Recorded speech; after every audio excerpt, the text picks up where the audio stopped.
28 जनवरी को मखसूस सियासी जमात ने पाकिस्तान बिलखुसूस कराची में रैली मुनक्किद की, जो दरअसल मुनज़्ज़म मंसूबे के तहत कराची की पुरअमन फ़ज़ा को इंतशार में धकेलने की सीधी सीधी एक साजिश साबित हुई है। हकीकत सबके सामने है कि किस तरह इस मखसूस सियासी जमात के शरपसंद कारकुनान ने सियासी रैली की आड़ में पुलिस एहलकारों पर बाकायदा पथराव किया, डंडों से हमला कर दिया, जिसके वीडियो शवाहिद भी सोशल मीडिया पर मौजूद हैं, आप सबने देखे होंगे। अच्छा, इस मखसूस सियासी जमात ने अपने लीडर की गिरफ्तारी और इंतखाबात में दिखाई देती शिकस्त का जो बुग़्ज़ है उसको आम आवाम पर, पुलिस एहलकारों पर और दूसरे मुल्की इदारों पर हमलावर होकर निकाला।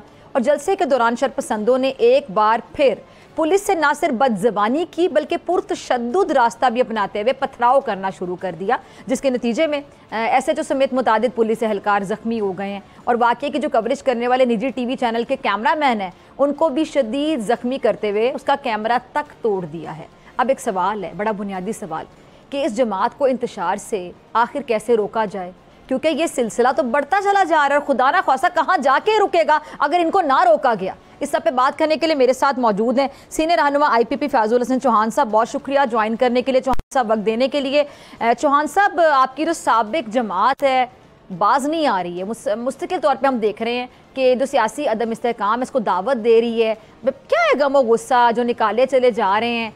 इनका जो बानी है, बानी चेयरमैन, वो अगर जेल में है तो उसका गुस्सा ये अवाम पर, पुलिस पर, इस तरह सड़कों पर आकर निकालेंगे।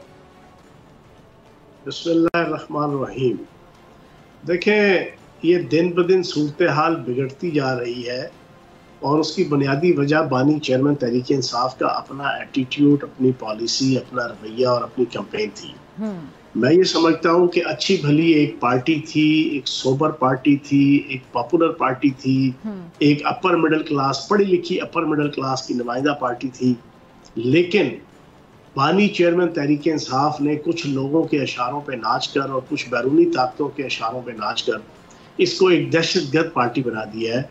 और हर आने वाला वक्त सोशल मीडिया से लेकर प्रैक्टिकल पॉलिटिक्स में इनके रवैये को दहशतगर्दी की तरफ जनाब मोल्ड करता हुआ नजर आ रहा है। और आप सिर्फ ये मत देखें कि इस वक्त जनाब आपकी सिर्फ कराची के हालात, आपको जनाब बाकी जगहों पे भी सोशल मीडिया पे अगर आप देखेंगे तो सोशल मीडिया के ऊपर भी आपको जो तूफान बदतमीजी नजर आ रहा है। अभी आप देखें कि आज की खबर है कि गुलाम शबीर नामी वो बंदा के जिसकी एक वीडियो वायरल हुई थी जिसपे उसने चीफ ऑफ आर्मी स्टाफ के खिलाफ एक इंतहाई गलीज और गंदी ज़बान इस्तेमाल की थी। जब इंक्वायरी की गई तो पता चला कि उसको तो वकार खान नामी ओवरसीज चैप्टर है इनका तहरीक इंसाफ का, उसका अहदेदार है, उसने उसकी गुर्बत का फायदा उठाते हुए उसको पैसे दे के ये सारी बातें कहलवाई। अच्छा। और उसने कहा जी मेरी तो गुर्बत का फायदा उठा के मुझसे ये बातें कहलवाई गई, मुझे तो कुछ भी नहीं पता नेशनल ना इंटरनेशनल पॉलिटिक्स का।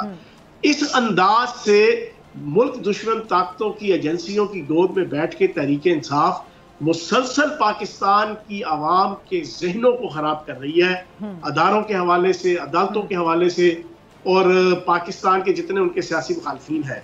तो अब ये जो दहशतगर्दी का रवैया और एटीट्यूड है ये तो अब मुस्तरद उनका सरायत कर गया ना उनके पॉलिसीज के अंदर और उनके एटीट्यूड के अंदर, तो वो तो नजर आएगा आपको। अच्छा, वो तो नज़र आएगा और आ भी रहा है कि किस तरह बुक्स निकाल रहे हैं, लेकिन फैजुल हसन चौहान साहब उसका कोई ना कोई हल भी होता है। इनको रोका कैसे जाए? मतलब इनको अब खुला छोड़ दिया जाए, ये तो इस तरह के वाक़यात बढ़ते चले जाएंगे। देखें, इसका हल रूल ऑफ लॉ है, लेकिन बदकिस्मती से पाकिस्तान का जो इस वक्त अदालती सिस्टम है उसके अंदर तो मेरा माही छैन छबीला मैं तो नाचूंगी वाला माहौल नजर आता है इनके सामने।